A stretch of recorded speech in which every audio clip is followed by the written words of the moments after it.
Glória a Deus, meus irmãos. É muito bom estar de volta, embora eu estivesse totalmente tranquilo em relação pelo fato do Carlos estar aqui no meu lugar. Eu sempre gosto de falar, deixei ressaltar que o Carlos não é meu substituto, o Carlos é meu igual. Eu falo isso até para o próprio pastorado, né?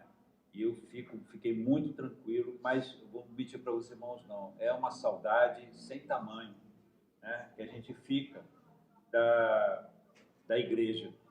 E eu estou muito feliz de estar de volta, depois dessa viagem que nós fizemos a Itajubá, a nossa igreja de Itajubá, que estava fazendo mais um ano de vida, aliás, o seu primeiro ano de vida, né? E aí fomos chamados, convidados, eu tive o privilégio de ir com o pastor Alan nessa viagem, fomos no carro dele, e foi uma bênção, irmãos. Mas depois eu vou contar melhor tudo que aconteceu lá. Amém? Mas, queridos, vamos abrir nossas Bíblias na primeira carta de Paulo aos Coríntios, no capítulo 1, e vamos ler a partir do verso 22.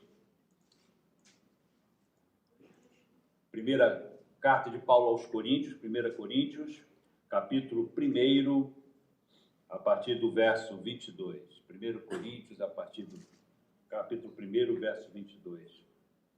Amém? Todos acharam? Glória a Deus. Então vamos lá. Assim diz as Sagradas Escrituras: porque os judeus pedem sinal e os gregos buscam sabedoria, mas nós pregamos a Cristo crucificado, que é escândalo para os judeus e loucura para os gentios. Mas para os que são chamados, tanto judeus como gregos, lhe pregamos a Cristo, poder de Deus e sabedoria de Deus. Amados, o título da mensagem de hoje, ou dessa mensagem, melhor dizendo, é a religião do futuro, né? Então, vamos tentar entender o que o apóstolo Paulo quer nos mostrar aqui. O que ele tinha em mente quando ele fez essa declaração aqui para a igreja. E por que o título de religião do futuro? Que não é tão futuro assim, meus irmãos, estamos vivendo esses dias. A cidade de Corinto era uma cidade de aproximadamente 500 mil habitantes. Era uma região extremamente próspera, onde o comércio florescia, né, pela questão portuária e pela questão da própria logística. Mas era uma cidade extremamente idólatra. Para vocês terem uma noção, o templo de Afrodite ficava ali. E dentro desse templo tinham mais ou menos 1000 prostitutas cultuais. Todo mundo sabe que no paganismo se cultuava, né, prostituindo o próprio corpo. Além disso, como era uma cidade muito idólatra, tremendamente idólatra, extremamente idólatra, ela ainda possuía 12 outros templos dedicados a diversos deuses, né, para atender a todo e qualquer tipo de demanda.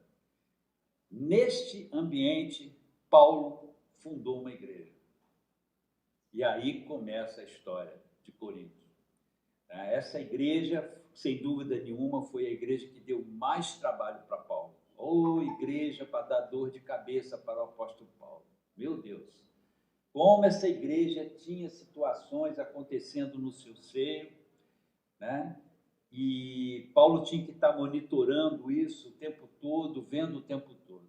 Então, realmente, foi uma igreja que sugou muito do apóstolo, tá? Porque tinha vários problemas. E só para elencar aqui alguns desses problemas, né,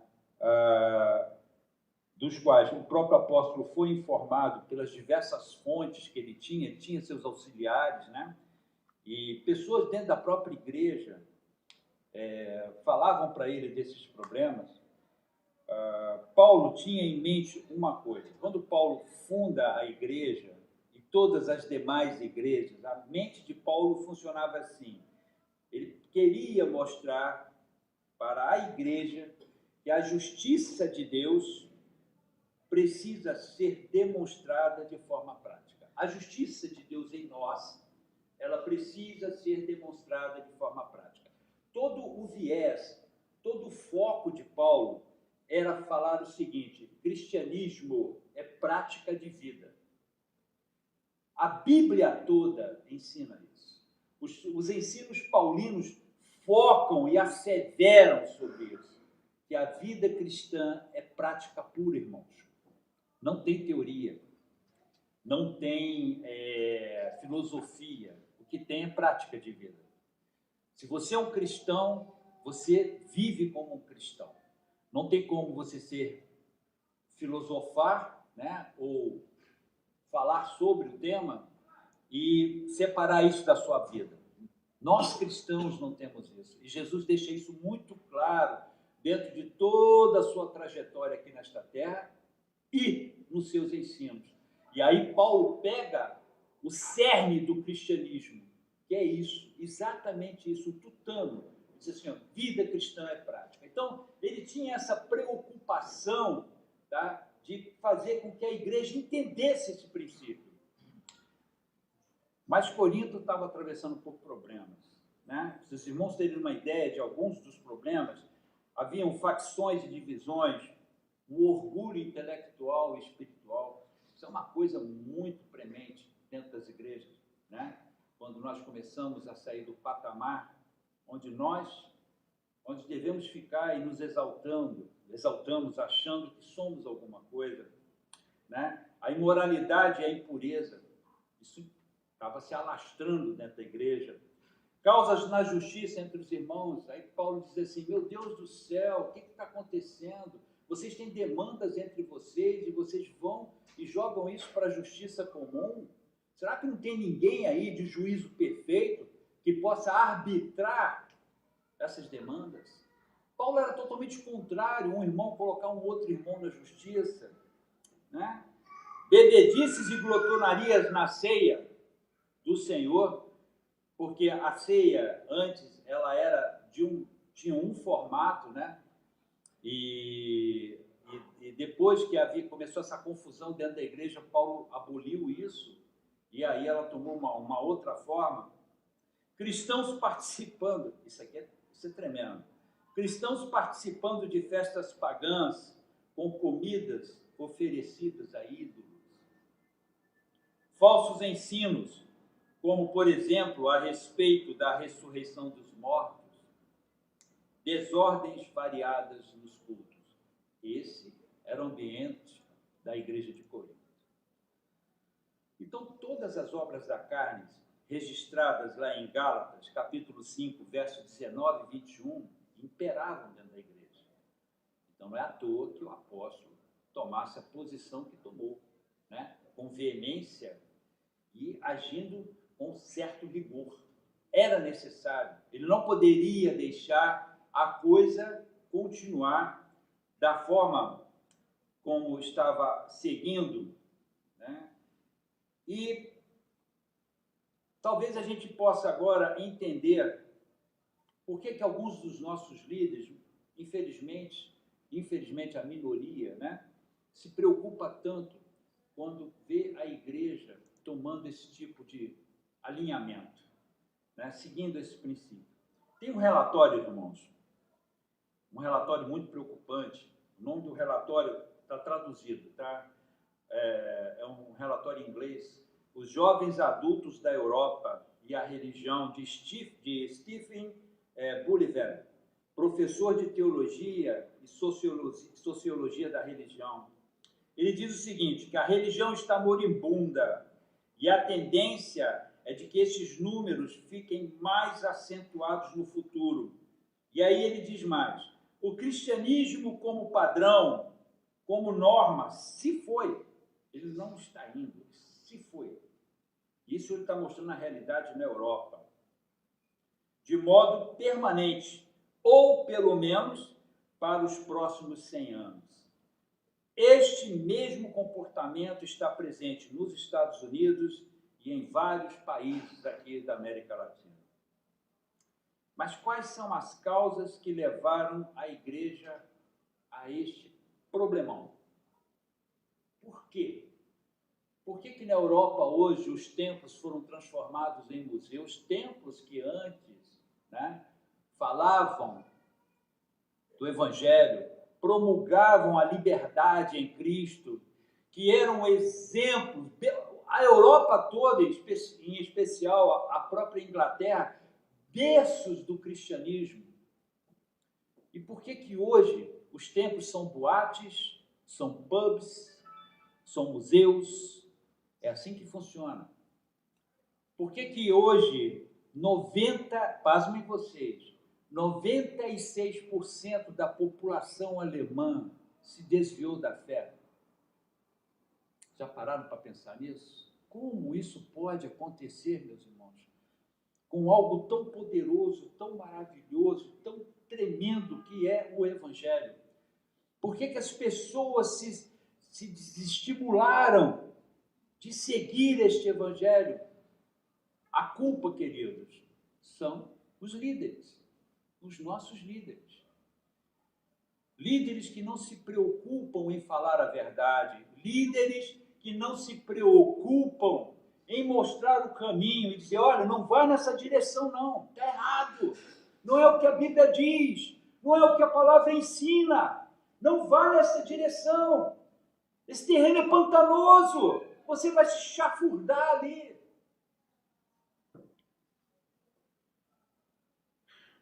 Entendemos que quando nossas lideranças se omitem da responsabilidade de corrigir a rota da igreja, o resultado é exatamente este. No texto lido, o apóstolo Paulo apresenta duas grandes razões que causam esse tipo de desastre, nesse texto que nós acabamos de ler.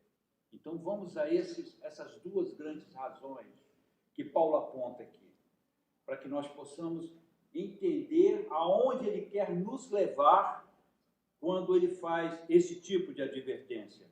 O primeiro deles está na parte A do versículo 22 aí, do capítulo 1 de 1 Coríntios, que nós lemos, que é a religiosidade. Ele diz, os judeus pedem um sinal. Já perceberam, meus irmãos, como a igreja dos nossos dias está extremamente sensorial, como ela vive de sinais, como ela está ávida por sinais. Quando a Bíblia diz que Jesus falando, estes sinais vos acompanharão, ou seja, eles vão estar atrás de mim, mas primeiro eu prego o Evangelho. Primeiro eu apresento o Evangelho. Eu não apresento o sinal. Eu falo do amor de Jesus. Eu digo o que Jesus pode fazer na vida de um homem. Eu digo para aquela pessoa, olha, tem solução o seu caso. Essa falta de paz, essa falta de saciez, né? Você não é uma pessoa saciada, você é infeliz. Eu tenho a solução para isso, que é Jesus. Os sinais, eles seguem aqueles que pregam o Evangelho, aqueles que falam do amor de Cristo, mas necessariamente eles não são o fiel da balança. O fiel da balança é o que o Espírito Santo vai promover naquela pessoa através do que você vai falar. E o que é que nós fizemos nos nossos dias? Nós invertemos os polos. Invertemos os polos. Primeiro os sinais.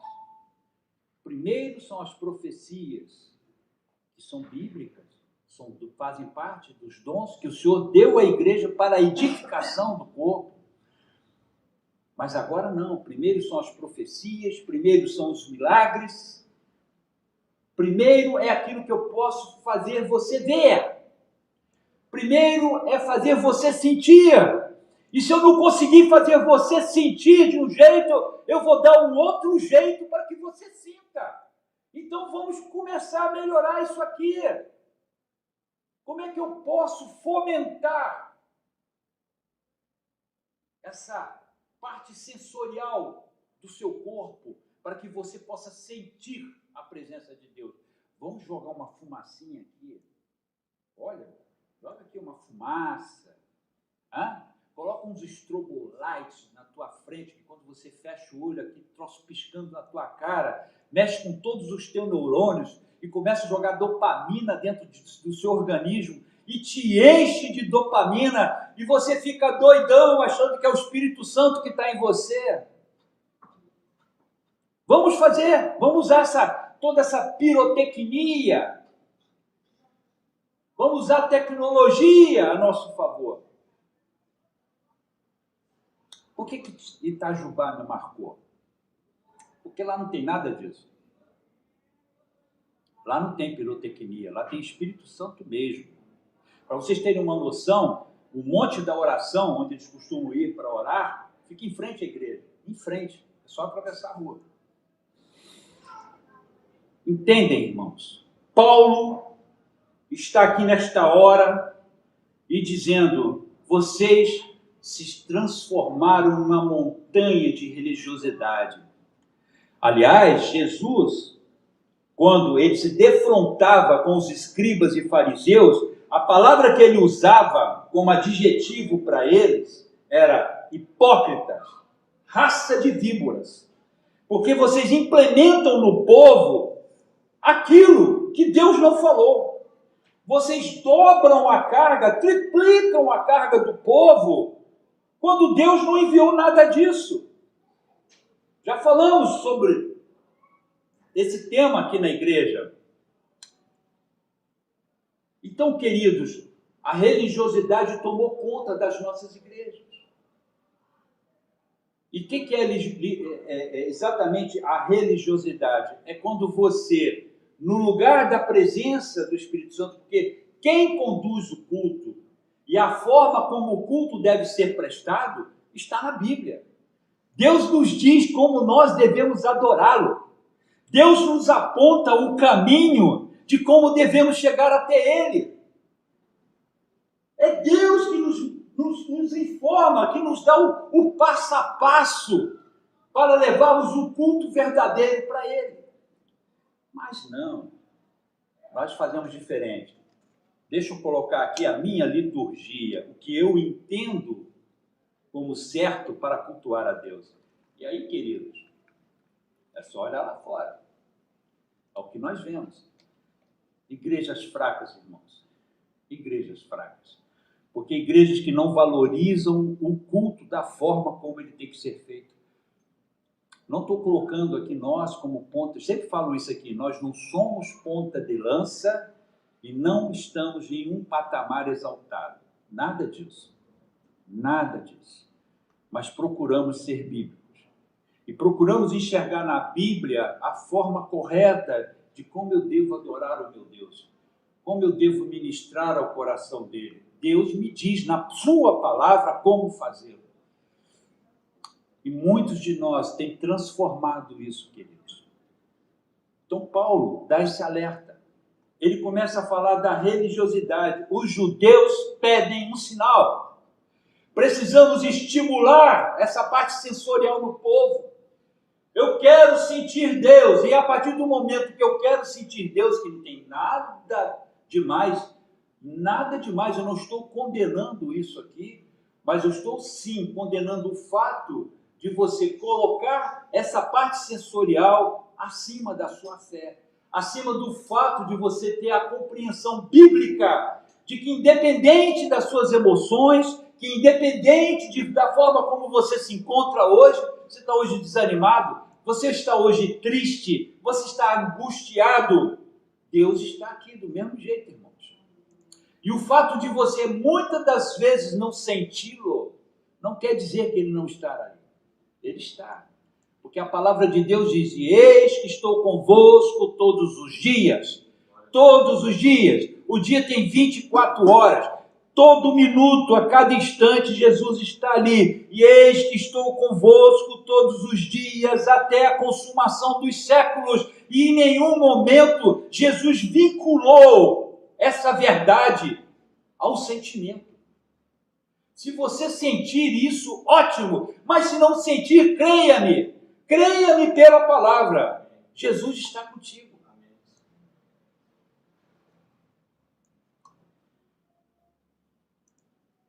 E a religiosidade, queridos, é algo tão perverso e danoso que o próprio apóstolo Paulo orienta Timóteo quanto àqueles que tinham a aparência de piedade, mas negavam a fé. Prestem atenção.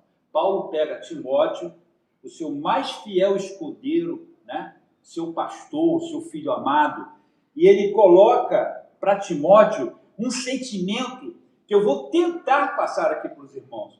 Lá em 2 Timóteo, no capítulo 3, nós lemos assim, a partir do verso 1: sabe, porém, isto, que nos últimos dias sobrevirão tempos trabalhosos. Eu já preguei sobre isso aqui, e já informei a igreja que a palavra trabalhosos no grego, no original, é chalepos, que quer dizer perigoso. Ou seja, você está correndo risco de morte.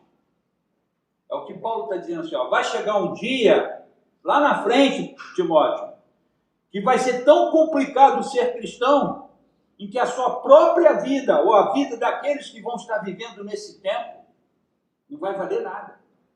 Não vai valer um níquel furado. E ele continua. Porque haverá homens amantes de si mesmo. Aí ele qualifica. Ele qualifica que tipo de pessoa vai habitar, vai viver nesse tempo. Ele diz, homens amantes de si mesmo, avarentos, presunçosos, soberbos, blasfemos, desobedientes a pais e mães, ingratos, profanos, traidores, obstinados, orgulhosos, mais amigos dos deleites do que amigos de Deus. E aí ele vem e enfatiza isso para Timóteo e diz, tendo aparência de piedade, mas negando a eficácia dela. Aí Paulo diz para Timóteo, se afasta destes. Tendo uma aparência de piedade, uma aparência religiosa. Você olha para o camarada e você, puxa, mas que santidade, olha só. Esse homem tem contato direto com Deus. Deus está do lado dele. Paulo está dizendo para Timóteo para não se fiar nisso. Ele está dizendo o seguinte, esses caras vão ter esta aparência com tanta religiosidade, mas as suas obras, a sua vida nega a eficácia disso. Ou seja, eles não praticam a fé que teoricamente eles têm, ou eles dizem ter. Comecei essa palavra hoje dizendo que a ideia de Paulo, quando ele pregava para a igreja, era a justiça de Deus tem que ser demonstrada por ações. Agora, preste atenção nisso. Não é você que faz. Ela flui através de você. Essa é a grande diferença. Porque tem gente que se mata fazendo obras achando que isso é o que Deus quer. Deus não quer isso. Deus quer que o fruto do Espírito, o fruto do Espírito, apareça através de você. A sua fé, ela tem que deixar isso aparecer. Isso tem que ser um ato espontâneo, não algo controlado por nossas ações, por aquilo que fazemos. E aqui Paulo diz para Timóteo, se afasta dessa turma, porque eles têm uma aparência de piedade, mas eles negam a eficácia da fé.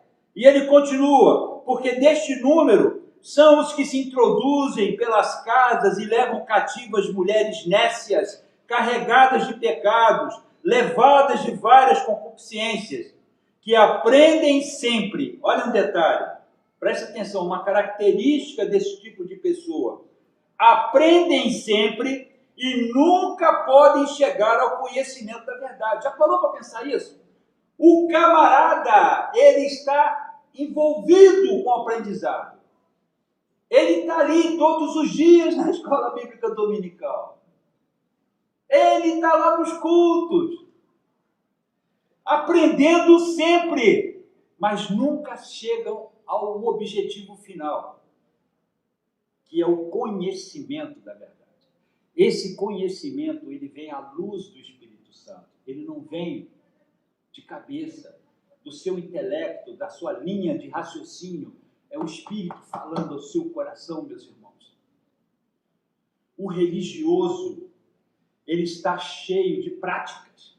E quando Jesus olhava para os fariseus, e quando ele olhava para aqueles religiosos hipócritas da época, ele os chamava de raça de víboras.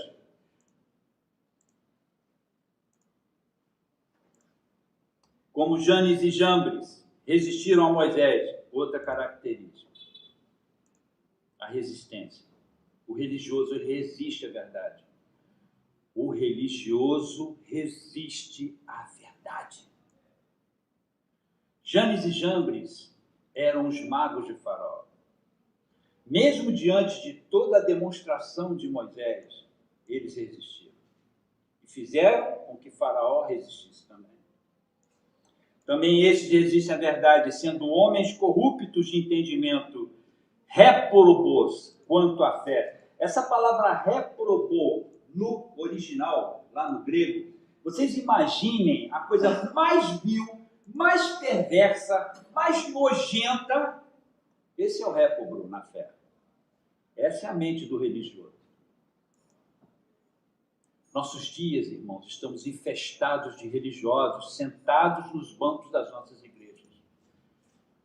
Eu falei para vocês que Paulo tinha duas razões para que a igreja em Corinto estivesse num ponto que estava. Muito religioso. E aí ele começa falando da religiosidade das pessoas. Jesus se refere a estes como condutores cegos, que coais um mosquito e engolis um camelo. Não preciso nem comentar isso. Mateus 23, 24. E olha como é que Deus reage ao culto destas pessoas. Meus irmãos, eu leio esse texto e eu fico impactado com ele. Não tem como não ficar. Porque aqui é o próprio Deus falando. Deus externando o seu sentimento para o culto que é projetado para ele através desse tipo de pessoa. Então, tentem imaginar agora, neste momento, que todas as vezes que eu leio esse texto, eu vejo a face de Deus, ele falando comigo. Parem para tentar entender, ou de alguma maneira vocês calcularem o que está no coração de Deus para ele falar da forma como ele fala aqui. Isaías capítulo 1, a partir do verso 11, ele diz assim: de que me serve a mim a multidão de vossos sacrifícios? Diz o Senhor. Diz o Senhor. É Deus falando. Já estou farto dos holocaustos de carneiros e de gorduras de animais cevados. Nem me agrado de sangue de bezerros, e nem de cordeiros, e nem de bodes. Imaginem só, Deus deu a metodologia do culto, ok? Deus diz, é para fazer desse jeito. Eles faziam daquele jeito, mas estavam fazendo da forma errada. O coração deles não estava ali. E aí Deus fala assim, olha, embora vocês estejam fazendo a coisa da forma como eu falei para fazer, eu não me agrado do que vocês estão fazendo. Isso não mexe com as minhas entranhas. E, gente, nós temos uma compreensão de Deus completamente equivocada. Deus é uma pessoa. Ele é uma pessoa e nós fomos feitos à imagem e semelhança dele. E como pessoas, nós temos desejos, nós temos objetivos, nós temos maneiras, nós temos a forma de gostar ou não de determinada coisa. Deus é a mesma coisa. E quando estamos aqui juntos, cultuando o nome dele, e olha, uma coisa que foi falada aqui, que eu aprendi na escola bíblica dominical, meus irmãos, por que alguém fica 60 anos congregando? 60 anos você vai à igreja? Porque a tua perspectiva não é nesta terra.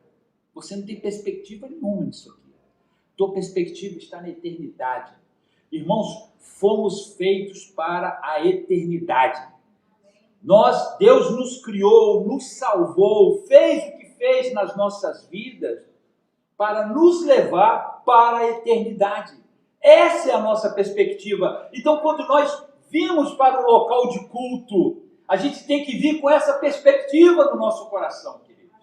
Não é o encontro social, embora seja muito gostoso rever os irmãos, mas não é esse o objetivo final. Estão indo para a igreja porque Deus me qualificou para a eternidade com Ele. Deus me qualificou, não fui eu que me qualifiquei, foi Deus quem me qualificou. E aí o que Deus faz? Ele me reúne a outros irmãos qualificados também nessa direção, para juntos cultuarmos o teu nome. É uma festa antecipada do céu, queridos. Essa tem que ser a nossa compreensão. Estamos festejando algo que ainda não aconteceu, mas que breve vai acontecer. Por isso que nós estamos aqui, mesmo a despeito de todas as lutas e problemas que estamos vivenciando nesses dias. E aqui o texto sagrado, continuando, o que Deus está falando: quando vindes para comparecer perante mim, quem requereu isso de vossas mãos? Olha o que Deus está dizendo aqui: para que viesseis a pisar nos meus átrios. Deus está perguntando: se você não está qualificado para tal, o que é que você está fazendo aqui? É isso que ele está dizendo. Se você não está qualificado para esta festa, você está fazendo o que aqui nos meus átrios?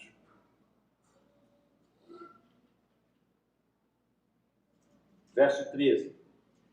Não continues a trazer ofertas vãs. O incenso é para mim abominação. O incenso, ele alude à oração nos nossos dias. Já imaginou a nossa oração sendo abominação para Deus? E as luas novas, e os sábados, e a convocação das assembleias, não posso suportar. Por isso, irmãos, nós temos que entender que esse Deus tem sentimentos como nós temos. Se você não suporta determinadas coisas na tua vida, Deus também não suporta determinadas coisas na vida dele. Por isso que a religiosidade é algo abominável, atroz, terrível. E ele diz assim: não posso suportar iniquidade, nem mesmo a reunião solene. As vossas luas novas e as vossas solenidades, a minha alma as odeia. Já me são pesadas e já estou cansado. Para pensar, o Deus Todo-Poderoso dizendo: estou cansado de sofrer esse tipo de coisa. Por isso, quando estendeis as vossas mãos, eu escondo de vós os meus olhos, e ainda que multipliqueis as vossas orações, não as ouvirei, porque as vossas mãos estão cheias de sangue. A religiosidade mata a nossa fé, querido. Precisamos entender isso. Se estamos aqui, nós estamos por um único objetivo que foi falado aqui na Escola Bíblica Dominical. Nós estamos aqui por causa da eternidade com Deus. Porque a eternidade sem Deus é uma porcaria. Mas nós estamos aqui por causa do Deus que vai estar lá na mesma eternidade que nós vamos estar. E vamos estar do lado dele. É como eu falei, é uma festa antecipada desse momento. Paulo diz lá em 2 Coríntios, capítulo 5, verso 7, ele fala assim: porque andamos por fé e não por vista, contrariando exatamente o pensamento religioso. O pensamento religioso, se eu preciso ver para crer. Eu preciso dos sinais. Eu preciso do mover, entre aspas, do Espírito. Eu preciso ver o chão tremer, eu preciso ver o fogo cair, eu preciso sentir. Aí Paulo diz, ele vem na contramão de tudo isso, ele fala: nós andamos por fé e não por vista. Porque é a fé que é inabalável, meus irmãos. Os sentimentos não. Os sentimentos não. Se o tempo fica mais frio, nós ficamos mais ali, fechadinhos. Se estamos num dia de sol maravilhoso, estamos na praia, estamos efusivos, Os nossos hormônios funcionam de acordo com as circunstâncias. A fé não. A fé você pode estar lá embaixo, no vale profundo, ou como pode estar no alto dos montes, ela permanece a mesma. E ela nos faz ver o Deus verdadeiro em todo o seu esplendor. A fé é que nos faz ver. Amém? Paulo fala da religiosidade como um mal terrível. Por isso que ele diz, os judeus pedem um sinal.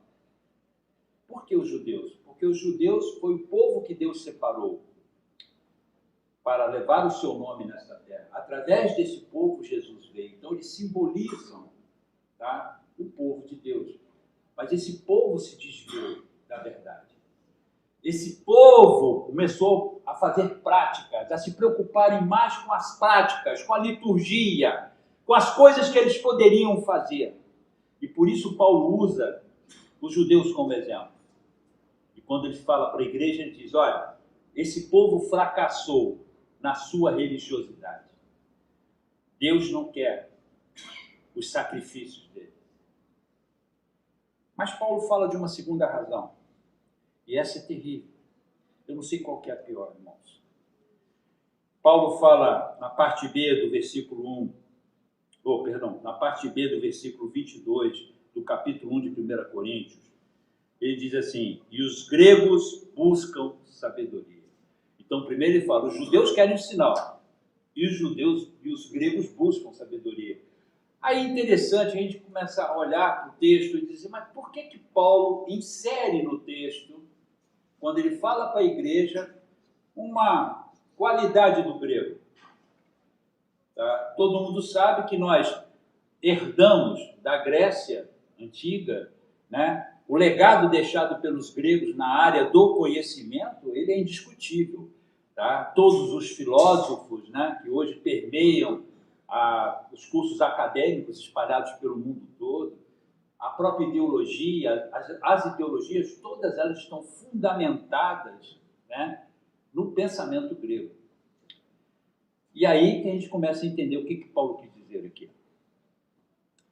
Paulo quis dizer o seguinte, vocês estão importando para dentro da igreja costumes que não estão na palavra de Deus, orientações em que a Bíblia não traz.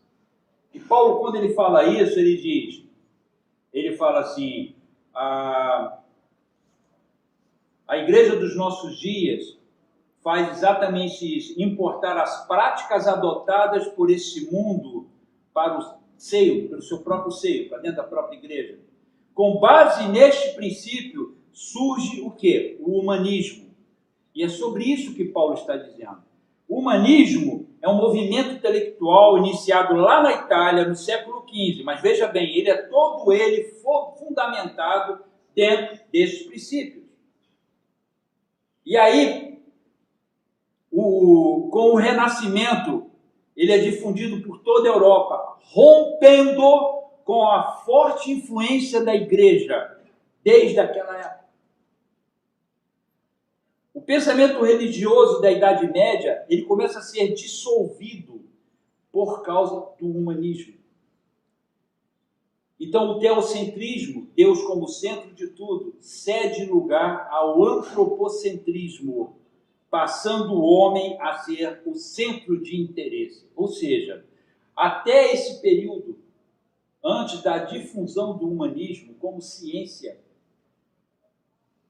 Deus ocupava o centro das atenções. Você não pensava, não agia, não fazia nada sem antes contemplar Deus em primeiro lugar. Com o advento desta ciência, o que foi que aconteceu, meus irmãos? Deus foi colocado de lado e o homem foi apresentado como o centro das soluções dos seus próprios problemas. Para que eu vou recorrer a um ser que eu nem conheço? A alguém que está tão distante lá no céu, que talvez nem saiba que eu existo? Por que eu vou dar importância para as coisas que ele fala? Eu tenho condições de conduzir a minha vida.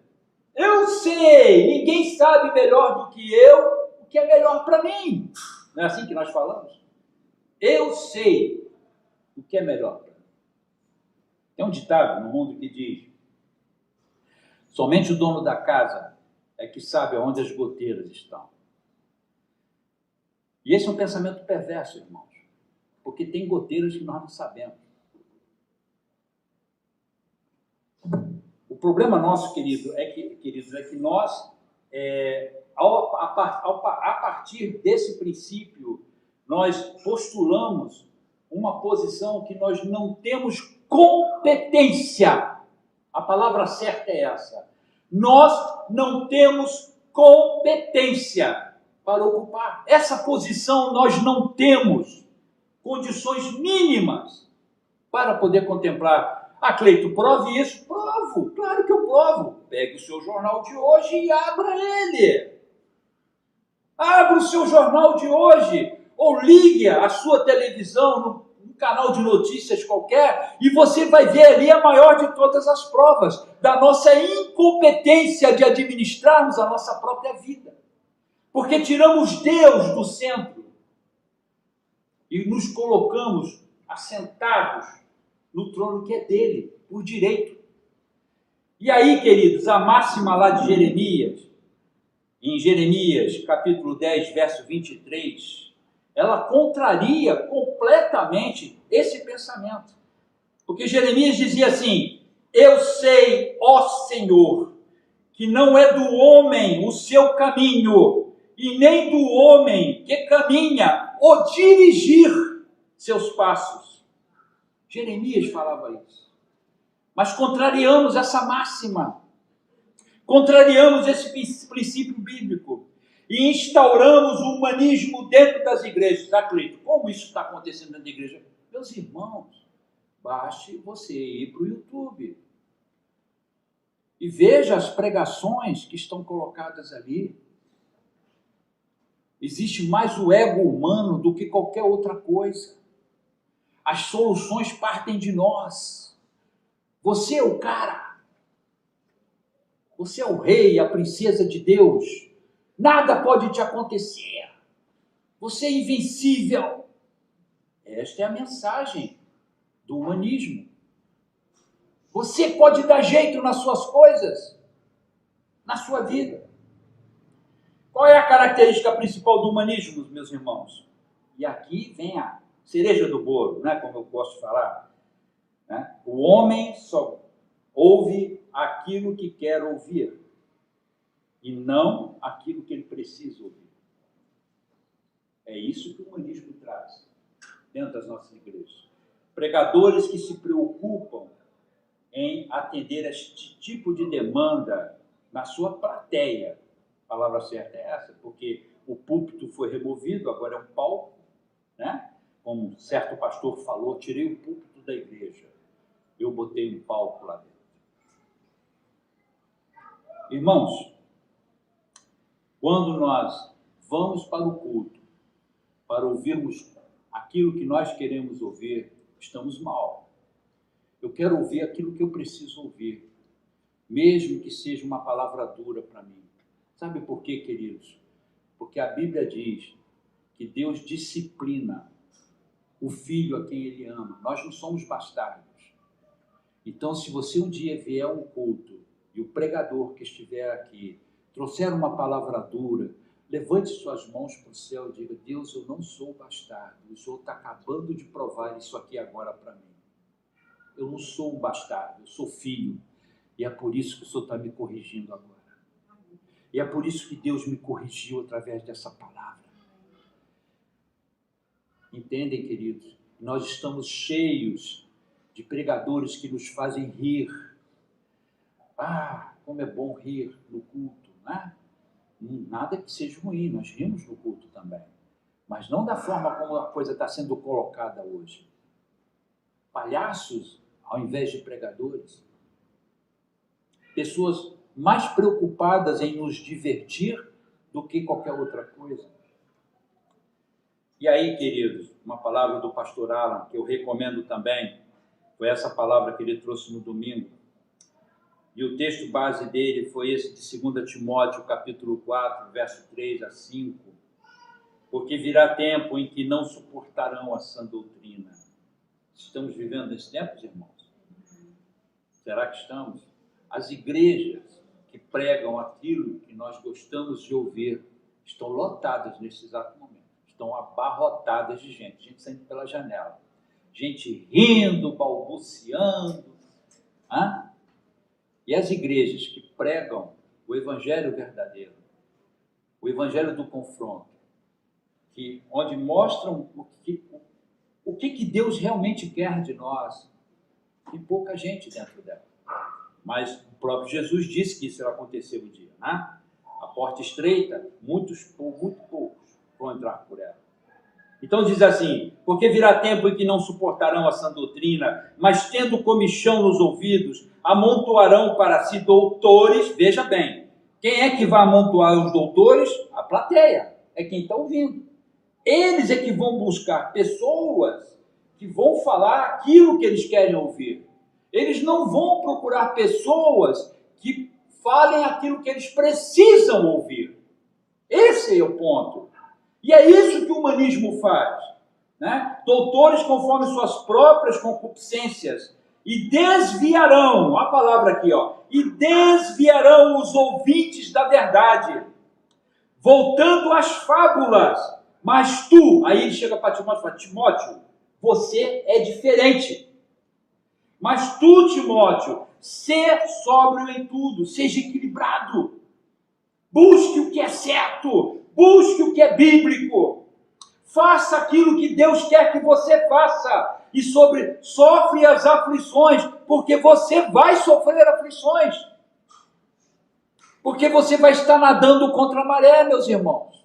Você vai estar de encontro às ondas. Deixa eu correr aqui. Faze a obra de um evangelista e cumpre o teu ministério.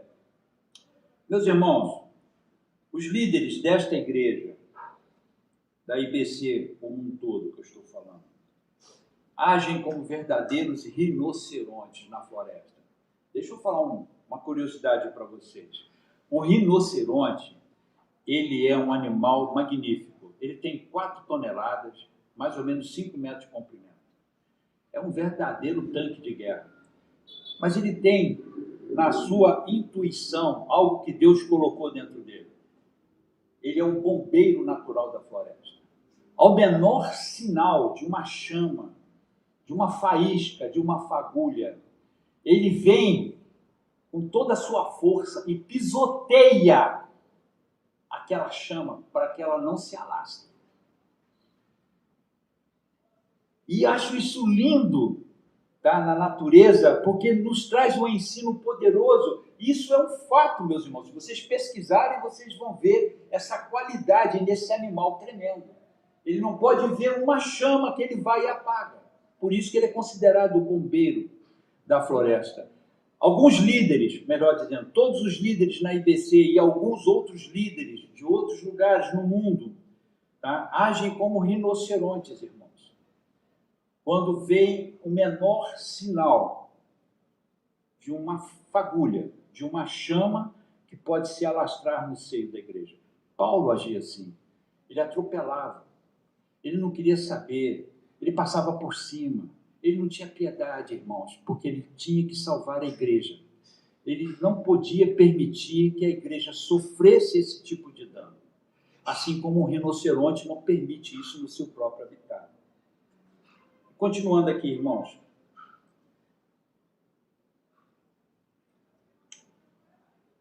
Então, como é que o apóstolo Paulo lidava com essa situação? Qual era o remédio? E qual é o remédio que ele nos ensina?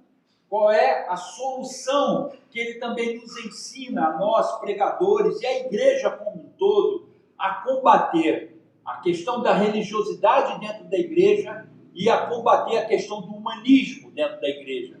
Ou seja, quando você tira aquilo que Deus publicou na sua palavra como forma de adorá-lo, e nós adotamos a nossa liturgia como princípio vívido, a nossa forma como nós enxergamos que deve ser essa adoração, ou qual a maneira que podemos combater a questão do humanismo. Quando tiramos Deus do nosso coração e nos instauramos ali no trono que é dele e dizemos, não, a partir de agora quem controla a minha vida sou eu. Eu é que determino as situações, eu é que sei o que é melhor para mim. Aí Paulo traz o remédio e ele mostra esse remédio para mim e mostra esse remédio para vocês. Ele mostra esse remédio para todos aqueles que realmente estão preocupados em viver uma vida plena diante de Deus. E onde está esse remédio? No texto que nós lemos. No 1 Coríntios, capítulo 1, a partir do verso 23, quando ele diz, mas nós pregamos a Cristo crucificado, que é escândalo para os judeus e loucura para os gregos. Mas para os que são chamados, tanto judeus como gregos, lhe pregamos a Cristo, poder de Deus e sabedoria de Deus. Aí Paulo vai totalmente contra essa corrente maligna que invadiu nossas igrejas, que destruiu as igrejas da Europa, irmãos.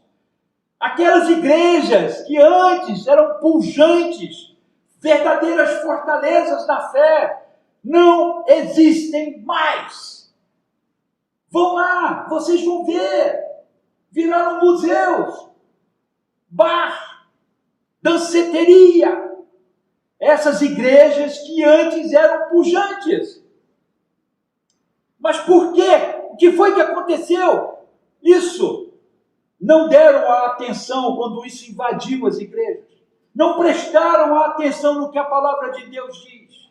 E aqui, queridos, Paulo está dizendo, contra isso só tem um remédio.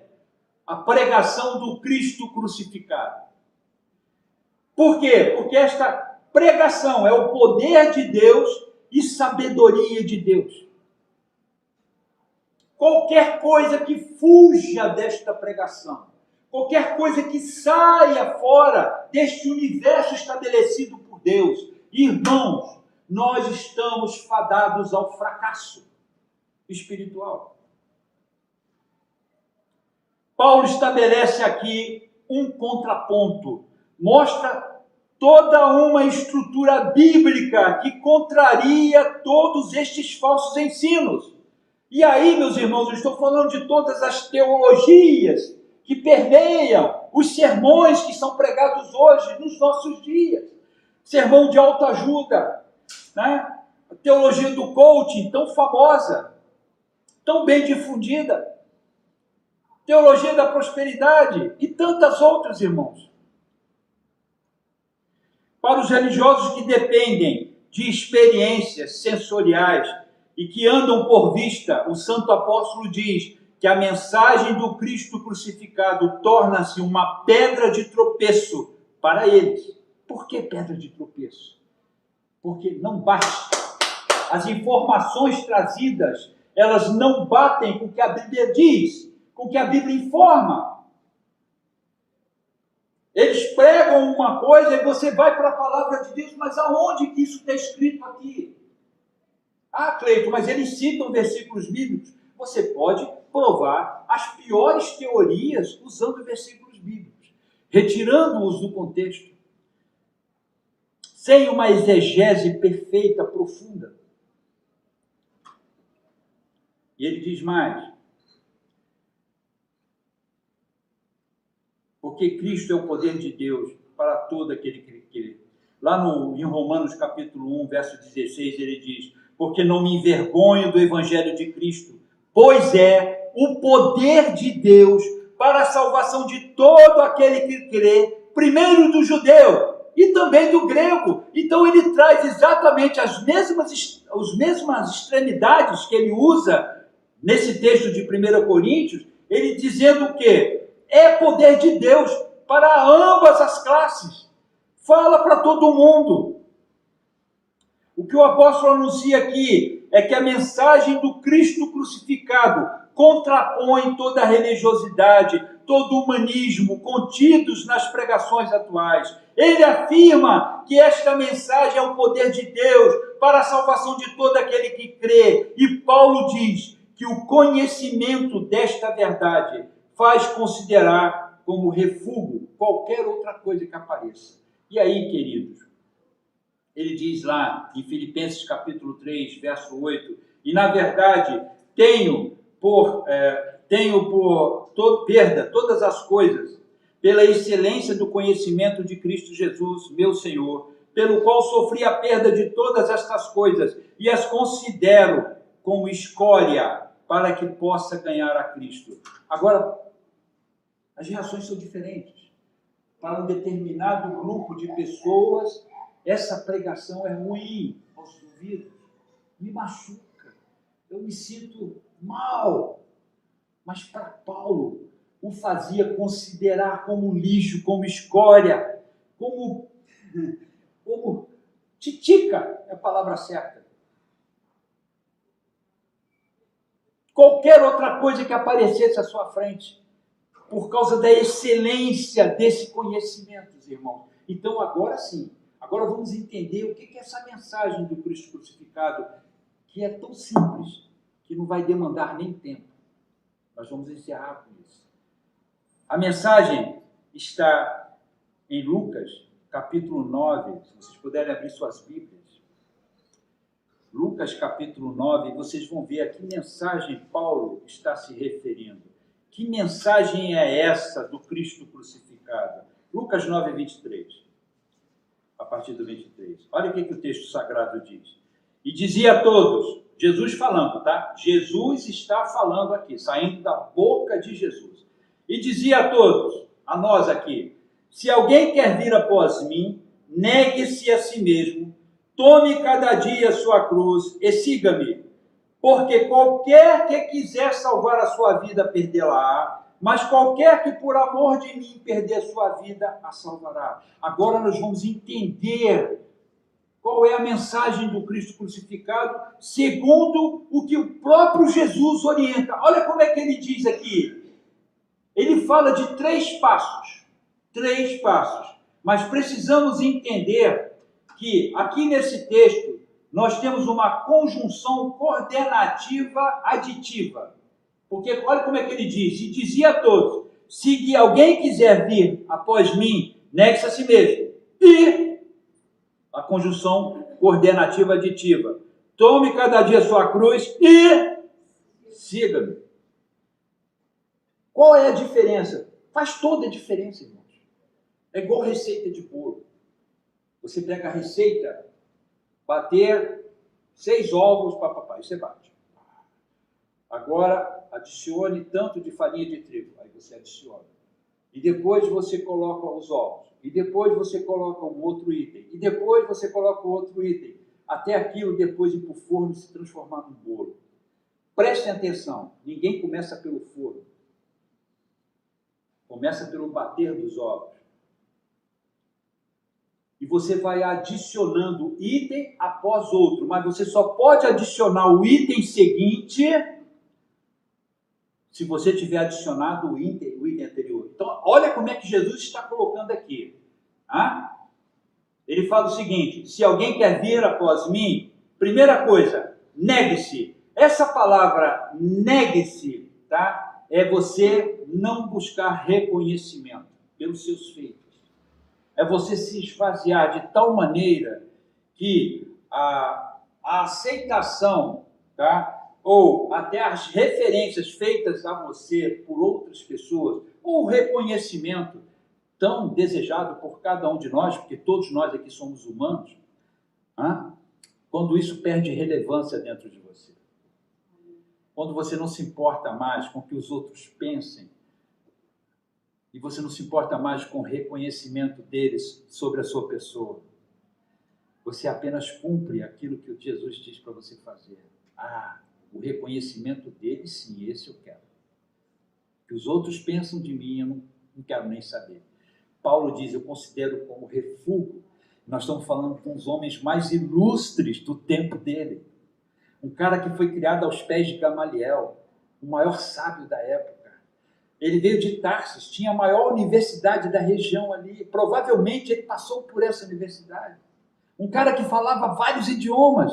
Era cidadão romano por natureza. Enquanto outros pagavam pela cidadania, por essa cidadania. Parem para pensar, esse cara diz, eu considero isso tudo como refúgio. Isso é lixo para mim.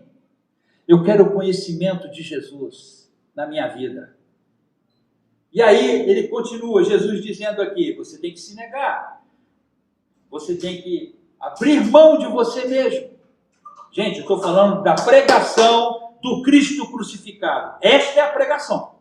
Esta é a pregação. Esta é a pregação que deveria ocupar os nossos púlpitos. Mas não é assim. Porque quem é que quer abrir mão do seu reconhecimento? Eu sou juiz federal. Eu sou o maior empresário. Meu dízimo é o mais alto da igreja. E depois ele diz, tome a cada dia sua cruz. Agora, vamos prestar atenção nisso aqui. Tome a cada dia sua cruz. Ele está falando de uma rotina. E é diária, porque é todo dia. A cruz é um instrumento de morte. Morte, irmãos. Gente, eu estou falando de cristianismo verdadeiro. Eu não estou falando de história de carochinha. Porque é isso que deve ocupar os púlpitos das nossas igrejas.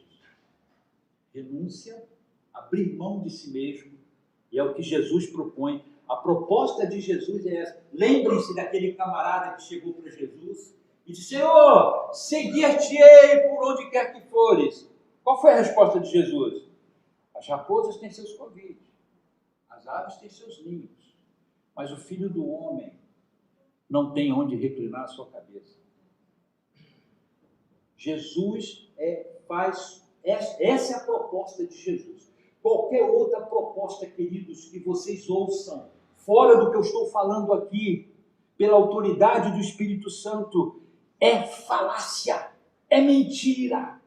Porque a proposta de Jesus é essa, que renunciemos, neguemos a nós mesmos, que tomemos a nossa cruz, é o nosso instrumento de morte diário, todo dia, todo momento. Você não pode se desassociar da cruz, não tem como você ficar livre da cruz. Cristão sem cruz não é cristão. Não é, meus irmãos.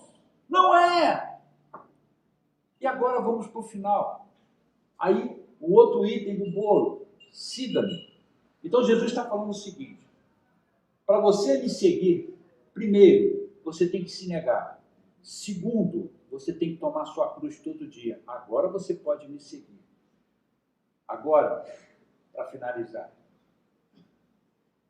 Sabe qual é o mal dos nossos dias? No Brasil, nós temos 50 milhões de seguidores de Jesus no Instagram, no Twitter. Jesus é meu amigo. Aqui, ó, aqui no Twitter. Está aqui no Instagram, está aqui no Facebook.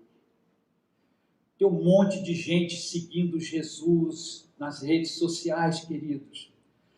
Mas Jesus não tem Instagram. Jesus não tem Facebook, Jesus não tem rede social, e você só tem como seguir Jesus de um único jeito, é desta maneira, fazendo a vontade dele, obedecendo ele. Quando a gente segue alguém, a gente fica olhando os pés daquele camarada. Eu pelo menos sou assim. Quando eu fui subir o monte, lá em Itajubá, eu estava olhando para os pés do pastor Elcio, porque ele conhecia o caminho, para eu não pisar errado. E na hora que eu pisei errado, eu levei um tombo lá de cima. Fui parar perto das mangueiras. Um tombo cinematográfico. A pastora Ala achou que eu estava me divertindo, para vocês terem uma ideia da forma como eu caí. Por um momento eu deixei de olhar os pés do pastor Elcio. Por um momento eu quis olhar para outra direção e foi nesse momento que eu caí. Então, queridos, para seguir Jesus, você tem que se negar. Depois você se nega, depois você toma a sua cruz, aí sim você pode seguir. Não tem como seguir Jesus sem antes fazer as duas coisas anteriores. Este é o evangelho que nós pregamos, queridos. Amém? Não tem outro evangelho. Por favor, não venham. Eu vou dar uma de Pedro Pedreira aqui. Não venham com churumelas. Não venham, por favor. me mostrar uma coisa que não existe na palavra de Deus. E Paulo foi enfático. Ele disse: chega! Para com tudo isso, porque o evangelho verdadeiro é esse aqui. Não tem como ter outro. Vocês estão querendo aplicar uma outra teoria. E aqui no versículo 24 ele diz: porque qualquer que quiser salvar a sua vida, perdê-la-á, mas qualquer que por amor de mim perder a sua vida, a salvará. Paulo estava só dizendo uma coisa aqui, querido. Jesus estava dizendo uma coisa aqui nesse momento. Ele estava dizendo o seguinte: porque a palavra vida no grego, você enxerga ela de 3 ou 4 maneiras diferentes, dependendo do contexto. Tá? E aqui Jesus estava dizendo o seguinte: se você quiser a vida da sua alma, você vai perder a vida do espírito. É uma troca. Mas se você ansiar pela vida do espírito, você vai preservar a sua vida para o céu. Jesus estava colocando uma questão de escolha. Você tem que escolher o que você quer fazer da sua vida. E qual a qualidade de eternidade que você deseja para você. Nós temos uma eternidade só, mas com 2 qualidades para vivê-la. Você escolhe. Você escolhe. Está muito claro lá em Deuteronômio, no capítulo 28, onde Deus fala assim: escolha, pois, a vida. Escolha a vida. Então aqui Jesus está mostrando para a gente que existem 2 caminhos. Faça a sua escolha. Qual tipo de eternidade você quer? E eu só quero te informar uma coisa: se você busca uma eternidade com Deus, este é o Evangelho, este é o caminho. Amém, querido? Deixa eu ver se tem mais alguma coisa aqui que eu possa ter esquecido. Apenas o final. Um texto que mexeu muito comigo esses dias, quando eu li 1 Crônicas 16, versículo 9, verso A apenas, quando ele diz: porque quanto ao Senhor, seus olhos passam por toda a terra, para mostrar-se forte para com aqueles cujo coração é perfeito para com ele. Deus está buscando pessoas assim, irmãos. E os olhos dele estão escaneando. Deus escaneia essa terra a cada segundo, a cada instante, buscando pessoas, para que ele, Deus, possa se mostrar forte para elas. Mas ele precisa que você tenha essa compreensão verdadeira do Evangelho. Vamos ficar de pé.